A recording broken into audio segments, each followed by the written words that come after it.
Hello friends, അപ്പോൾ എല്ലാവരും സുഖമായി സന്തോഷമായിരിക്കും. അറിയാവുന്നവരൊക്കെ സബ്സ്ക്രൈബ് ചെയ്ത് ഒന്ന് പ്രോത്സാഹിപ്പിക്കും. ഇഷ്ടപ്പെട്ട ഒരു കറിയാണ് എനിക്ക് മധുര പച്ചടി.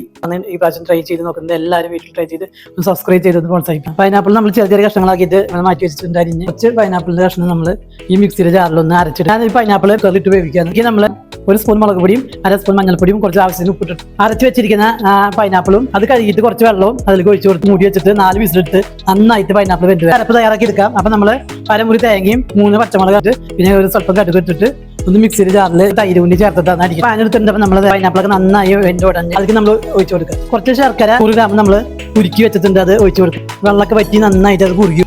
അത് നന്നായി വറ്റിച്ചെടുത്തിട്ടുണ്ട്. നമ്മളിനി തേങ്ങയും തൈരും കൂടി ചേർത്തത് ഇട്ട് ഒഴിച്ച് നന്നായിട്ട് ഇളക്കി കൊടുത്ത് പിരിയാണ്ട് നോക്കണം. കട്ട തൈര് നമ്മൾ ഇത് കട്ട കടച്ചിട്ട് ഫ്ലെയിം നന്നായി കുറച്ച് വെച്ച് ഇനി ഇതിട്ട് ഒഴിച്ച് കഴിഞ്ഞാൽ അധികം തിളക്കരുത്. ചെറുതായിട്ടൊന്ന് ചൂടാവാൻ വെളിച്ചെണ്ണയിൽ കട്ടിട്ട് പറ്റൽമുളക് കറിവേപ്പിലൊക്കെ ഇട്ടിട്ട് ഒന്ന് താളിച്ചിട്ട് ഏറ്റവും അവസാനം ചേർക്കുക. 5 മിനിറ്റ് നേരം മൂടി വയ്ക്കുക. പൈനാപ്പിൾ മധുര പച്ചടി റെഡി ആയിട്ടുണ്ട്.